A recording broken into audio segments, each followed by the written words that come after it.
ஆண்டவராய் இயேசு கிறிஸ்துவின் நாமத்தில் அன்பின் வாழ்த்துக்கள். மகிழ்ச்சியான விசுவாசம். என்னங்க இப்படி ஒரு விசுவாசம் இருக்கா அப்படின்னு நீங்கள் கேட்கலாம். இது நான் சொல்லுகிறது இல்லை. வேதாகமத்தில் தீர்க்கதரிசிகள் அற்புதமான வார்த்தைகளை நமக்கு சொல்லியிருக்கிறார்கள். அந்த வகையில் தழுவுதல் அல்லது பற்றி கொள்ளுதல் என்கிறதான அற்புதமான பெயரை உடைய ஒரு நபர் இருக்கிறார். அவரை நாம் ஆபகுக் என்று அழைக்கிறோம். அவர் சொல்லுகிற விசுவாசத்தை தான் இன்றைக்கு நாம் தியானிக்க போகிறோம். அவர் சொல்லுகிற விசுவாசம், அதாவது மகிழ்ச்சியான விசுவாசம் என்று சொல்லுகிறார். விசுவாசம் என்று சொல்லும் பொழுது கடினம் என்று கேள்விப்பட்டிருக்கிறோம். அதிலே போராட வேண்டும் என்று நாம் அனைவரும் அறிந்திருக்கிறோம். ரொம்ப கரடுமுரடான ஒரு பாதையிலே நாம் ரொம்ப கடினப்பட்டு பயணிக்க வேண்டும் என்பதை நாம் அறிந்திருக்கிறோம். ஆனால் இந்த ஆபகுக் என்ன சொல்லுகிறார்? மகிழ்ச்சி என்று சொல்லுகிறார். வாசிக்க கேட்கலாம். ஆபகுக் தீர்க்க தரிசன புஸ்தகத்தினுடைய 3ஆம் அதிகாரத்தினுடைய 17ஆம் வசனத்தையும் 18ஆம் வசனத்தையும் வாசிக்க கேட்போம். அத்திமரம் துளிர் விடாமல் போனாலும், திராட்சை செடிகளில் பழம் உண்டாகாமல் போனாலும், ஒலிவ மரத்தின் பலன் அற்று போனாலும், வயல்கள் தானியத்தை விளைவியாமல் போனாலும், கிடையில் ஆட்டு மந்தைகள் முதலற்று போனாலும், தொழுவத்திலே மாடு இல்லாமற் போனாலும், நான் கர்த்தருக்குள் மகிழ்ச்சியாயிருப்பேன், என் இரட்சிப்பின் தேவனுக்குள் களி கூறுவேன். இதுதாங்க மகிழ்ச்சியான விசுவாசம் என்று சொல்லுகிறோம். அவர் சொல்லுகிறார், கவனிங்கள். அத்திமரம், அடுத்தது திராட்சை செடி, 3வது ஒலிவ மரம். அத்தி மரத்திலிருந்து கிடைக்கக்கூடிய பழம், திராட்சை செடியிலிருந்து கிடைக்கக்கூடிய அந்த ஃபைனல் ப்ராடக்ட் வைன், ஒலிவ மரத்திலிருந்து கிடைக்கக்கூடிய அந்த final product oil, fig, grapes, olive. எவ்வளவு இன்றியமையாதது. அடுத்தது ஒரு விஷயத்தை சொல்லுகிறார். ஆடு, மட்டன்,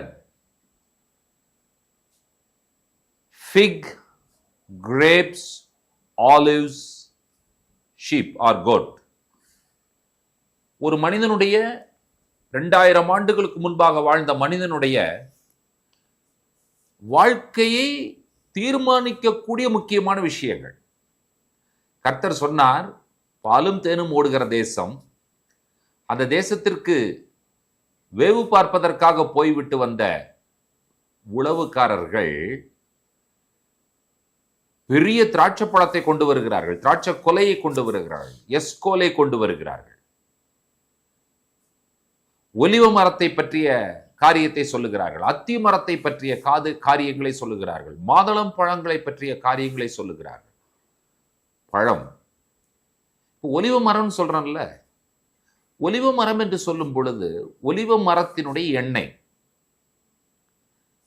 ஒலிவ மரத்தில் இருந்து கிடைக்கக்கூடிய அந்த ஆலிவ் ஆயில் ரொம்ப ஹெல்தின்னு சொல்றதுக்கு என்ன காரணம் என்றால், எல்லா எண்ணெய்களும் அந்த பழத்தினுடைய கொட்டையிலிருந்து கிடைக்கின்றன.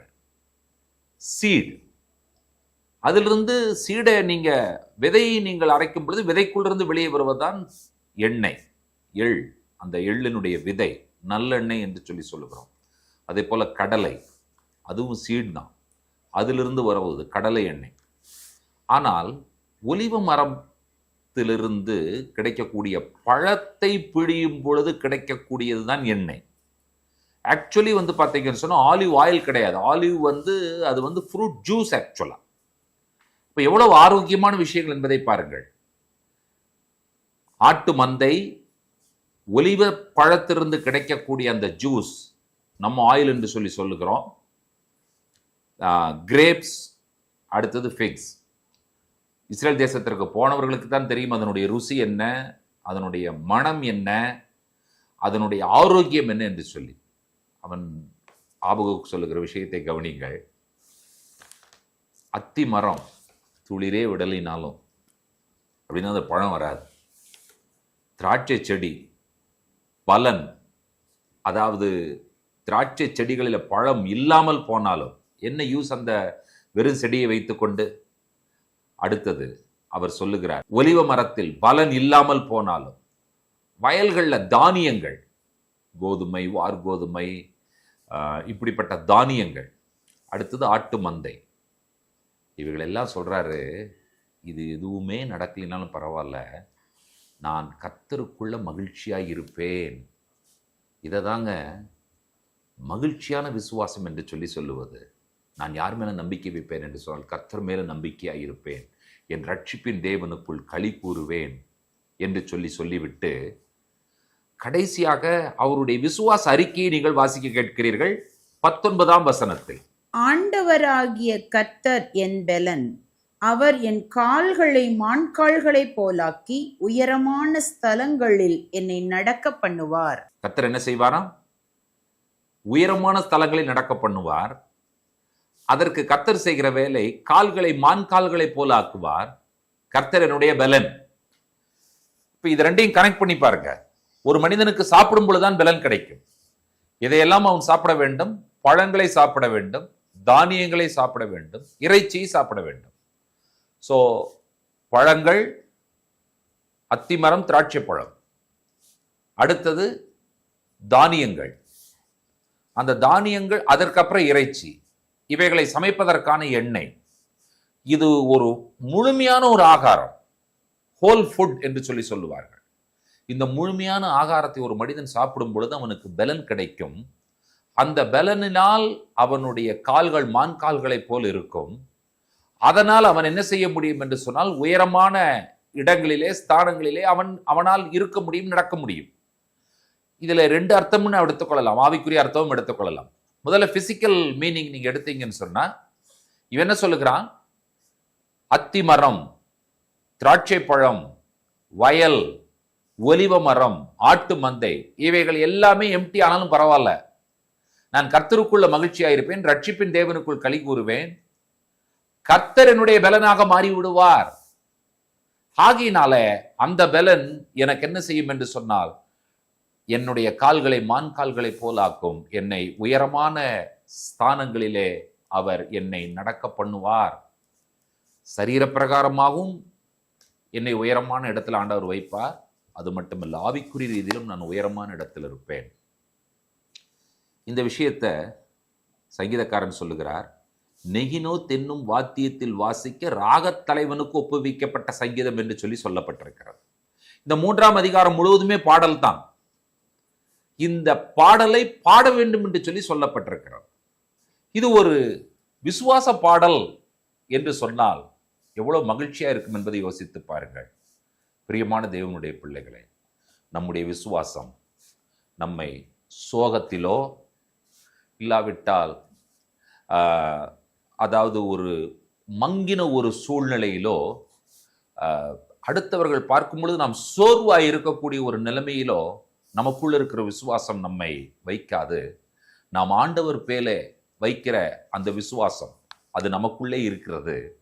அது நம்மை என்ன சூழ்நிலை, பிரச்சனை, போராட்டம், கவலைகள், பாடுகள் இருந்தாலும் அது நம்மை மகிழ்ச்சி உள்ளவனாகத்தான் மாற்றுகிறது.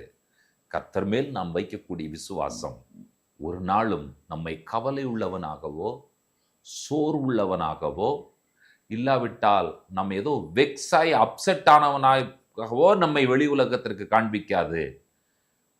நாம் இருக்கிற மகிழ்ச்சியை பார்க்கும் பொழுது அவர்கள் நினைப்பார்கள் இவர்களுக்கு எல்லாம் நிறைவாக இருக்கிறது என்று சொல்லி. ஆனால் அங்கு ஒன்றுமே இருக்காது. ஆனால் உண்மையாக நிறைவாக இருக்கிறதா என்று சொன்னால் ஆம், நிறைவாக இருக்கிறது. அந்த நிறைவுக்கு காரணம் கர்த்தர். குறைவுகள் எல்லாவற்றையும் நிறைவாக்குகிற தேவாதி தேவன் உங்களுடைய வாழ்க்கையிலும் என்னுடைய வாழ்க்கையிலும் கிரியை செய்து நம்முடைய பலனாக மாறி நாம் அவர் மேல் வைத்திருக்கிற விசுவாசத்தை மகிழ்ச்சி உள்ளதாக மாற்றுவதற்கு ஆண்டவர் போதுமானவர். ஆகியனால நம்முடைய விசுவாசம் அவர் மேலே இருக்க ஆண்டவர் உதவி செய்வாராக. ஜெபிப்போம்.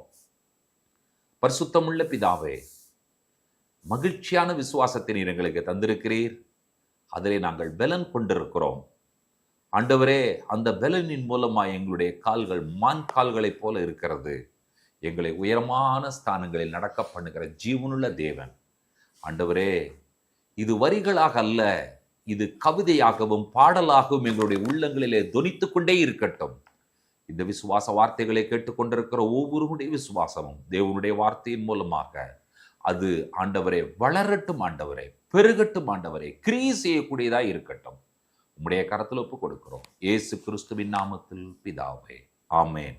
நம்முடைய கர்த்தராகிய இயேசு கிறிஸ்துவின் கிருபையும் பிதாவாகி தேவனுடைய அன்பும் பரிசுத்த தேவாவியானவருடைய அந்யோன்ய ஐக்கியமும் சிநேகமும் நம்மளோடும் கூட கர்த்தருடைய வருகை பெறுகின்றோம் நீடித்து நிலைத்திருப்பதாக. ஆமேன், ஆமேன். கடவுள் நம்மை ஆசீர்வதிப்பாராக. ஆமேன்.